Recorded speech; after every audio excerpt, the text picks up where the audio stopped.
It is a thrill for us to be doing Bible study with you. Thank you for joining us here in Book by Book.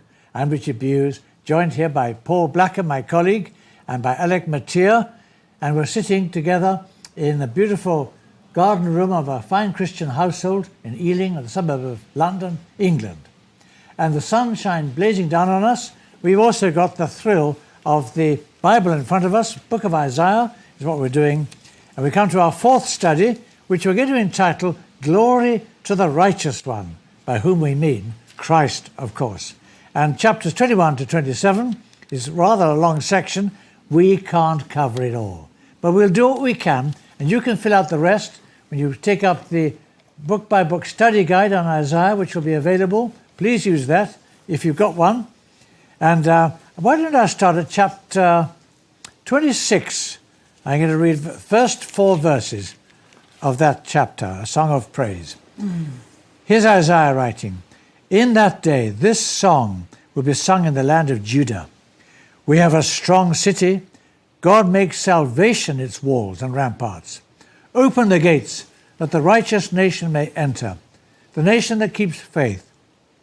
You will keep in perfect peace him whose mind is steadfast, because he trusts in you. Trust in the Lord forever, for the Lord is the rock eternal." That's Isaiah. And here we are then, as we come to these important chapters, 21 to 27. Actually, let's go back now to chapter 21, where our section starts, because Isaiah's horizon, it seems to extend far beyond Judah and Jerusalem, as we learnt in our previous study. He's looking out to the deserts, to the east and the south. Let's work out what he sees here, Paul, in chapter 21. Yeah, I love this, because, and I like what Alex said when we were thinking in a previous study about how he entitles it The Desert by the Sea, and it's almost as if he's maybe on holiday down by the Red Sea and he's thinking about this looking bigger picture and beyond, and he sees all away to the east with Babylon, and as again, and then he sees Arabia and Edom, so it's really to the east and south of Judah, and he sees all these nations, but now it's got this sort of bigger, longer-term picture to it than it had the first time he mentioned these things. And he can see it's more, again, he's giving us a way to understand history in a bigger way. So he's posting a watch, and what does he see? And it's this brilliant bit that's picked up in Revelation chapter 14, verse 8, down in verse 9. Babylon has fallen, all the image of its gods lies shattered on the ground. And it's this big sense. So he's already said, like, Babylon is going to fall. But now it's this bigger sense that's to do with the meaning of history itself and all these gods that are going to fall. And then against Edom, there's that sense of night and then morning, and night and then morning, and night. It's like it goes on and on and on, but there is an end. There is an end, but history seems to just go on and on. Same with Arabia. Like even their great strength, the archers and things, even that will be lost too. So he's looking around and he says, look, I can see the way history's going, that these great empires will fall. Even the gods fall of these empires and their religions. But there is an end. He can see it all. So he's kind of giving a view of history, how to understand where everything's going. And he still feels the pressure of it, doesn't he? Very much. I mean, my heart falters, chapter 21, verse 4. Fear makes me tremble. The twilight I longed for has become a horror to me. So he can feel the pressure of it all, but he's still got this vision. It is fascinating. Well, now in chapter 22, if we look at that, the focus I see is back on Jerusalem. What was going wrong there, Alec Mathieu? I mean, why say, verse 15, would God replace the palace administrator? What's important about that?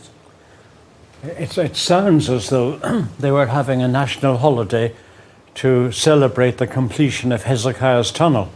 Lots of people nowadays have been to Jerusalem and they've either walked through the tunnel, been through that, or seen at least one end of it or the other. It was a marvellous piece of engineering, terrific feat of engineering, the purpose of which was to bring a safe water supply within the city, because Jerusalem was impregnable as far as walls and so on were concerned, but an enemy could stop the water supply, which was overground, do you see, and therefore dry the city out and bring it to its knees that way. And Hezekiah solved that problem by building his famous tunnel and giving the city a safe water supply.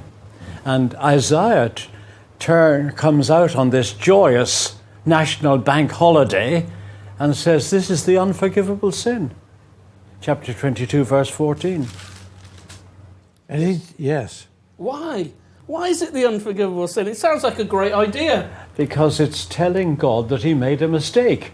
Okay. You see? The Lord chose Jerusalem to be the city where he would set his name. He chose it.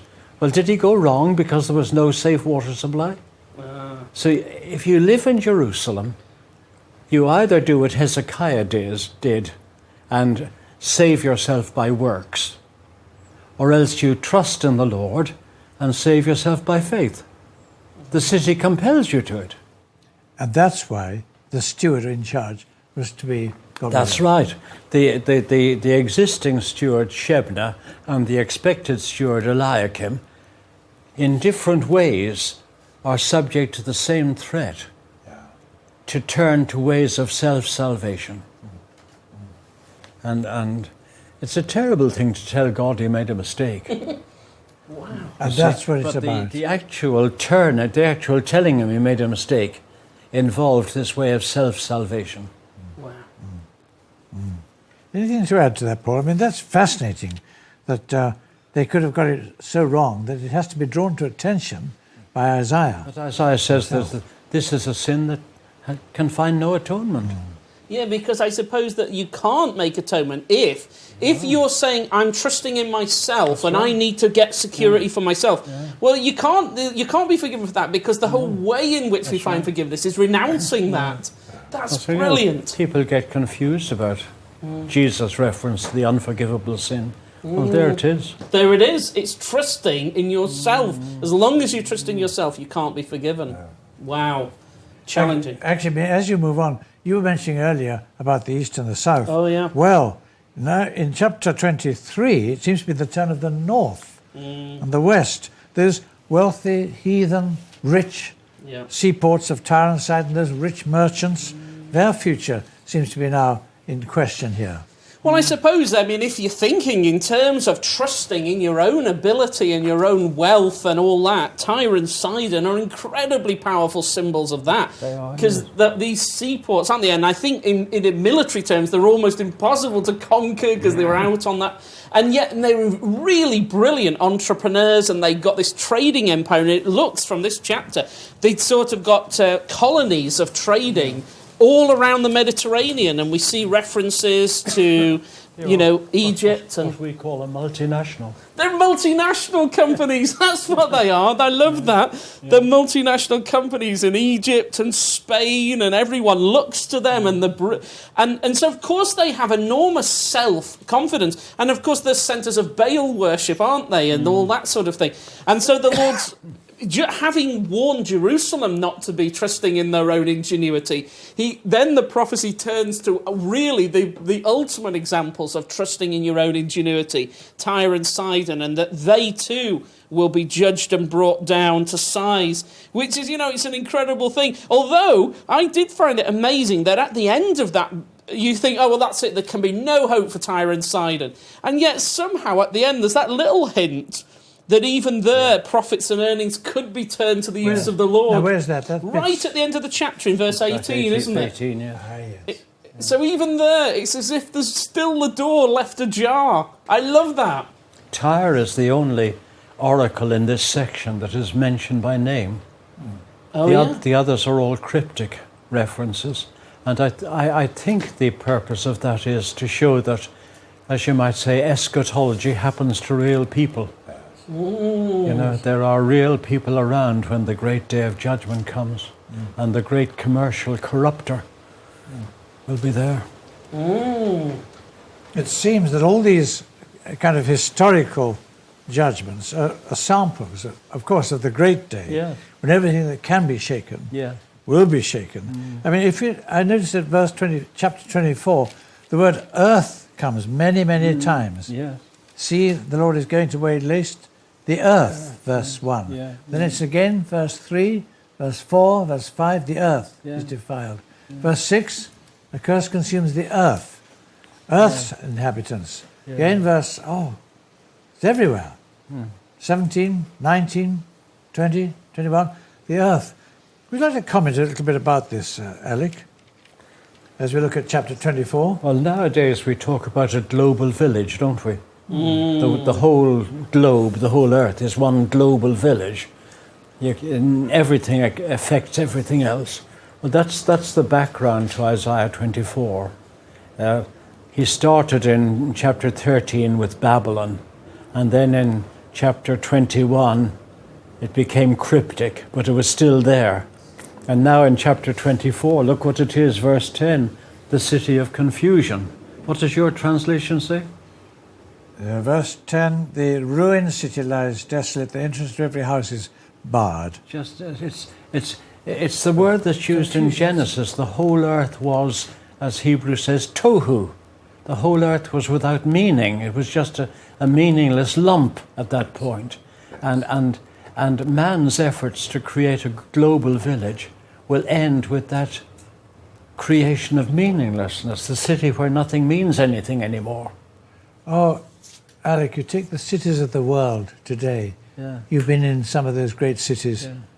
Do you feel that the force of what Isaiah is saying affects those cities today? Yeah, Some measure. that's right. And the whole tendency of what's called postmodernism is heading towards an ultimate of meaninglessness. Wow. And man's best effort to create a global society will end up in a world that has no meaning anymore, where nothing makes sense, or as we might say, it doesn't add up. No. And then that day of global judgment when Christ returns, well, actually we find it in chapter 25 and 26. I mean, that day will obviously be a day, we learn it'll be a day of rejoicing for his people. Well, that's it. I mean, in chapter 24 itself, you have a pilgrimage from all the earth of singing pilgrims. They're on their way to the Zion of chapter 25, actually. Yes. That's right. Come ye that love the Lord. Exactly.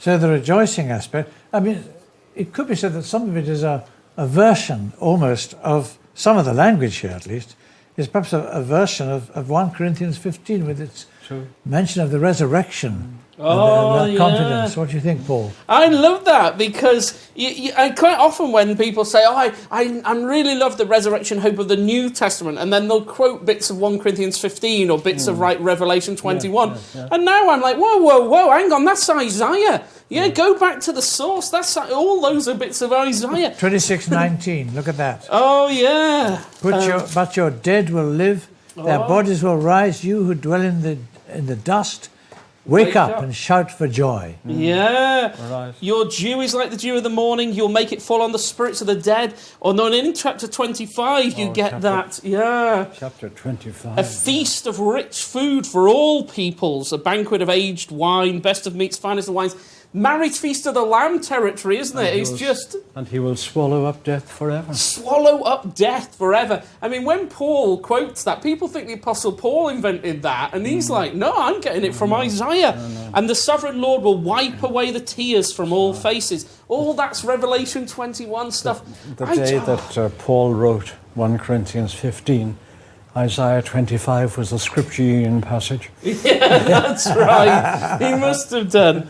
No, but you feel like this stuff is... I think it'd be great for people to get that excitement, a sense if you really want the fullest descriptions of our new creation future, go to Isaiah. I mean, actually, the New Testament basically is saying, haven't you read Isaiah? They're kind of referring you back to Isaiah to get more of it. Here in Acts chapter 26, in verse 22, Paul is saying to King Agrippa, I have had God's help to this very day. I am saying nothing beyond what the prophets and Moses said would happen. That's right. There it is. He admits that he's only saying what Isaiah says. So I just say to people, sometimes people often ask me, what will it be like in the new creation?